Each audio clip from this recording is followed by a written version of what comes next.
السلام علیکم۔ خواہشات۔ کبھی کبھی اللہ تعالیٰ ایسی خواہشات میں ہمارا دل لگا دیتا ہے جنہیں ملنا ہمارے نصیب میں نہیں لکھا ہوتا۔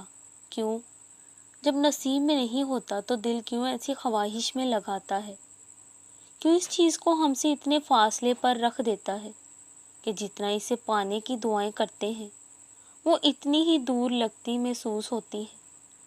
کیونکہ اللہ تعالیٰ تمہیں اس مقام تک لانا چاہتا ہے جہاں صرف اس کے محبوب بندے ہوتے ہیں، وہ مقام جہاں تک سب کی رسائی نہیں، وہ مقام جہاں تمہارا صبر، تمہارا توکل، تمہارے آنسو، تمہارے سجدے اور تمہاری عبادتیں تمہیں اس کا پیارا بناتی ہے، اور ہر کوئی تو اس کا پیارا نہیں ہوتا نہ، اور تب اپنے لیے مانگے ہانکتے تم اس راستے کو چل پڑتے ہو جس کے آخر یہ وہ تمہارا منتظر ہے۔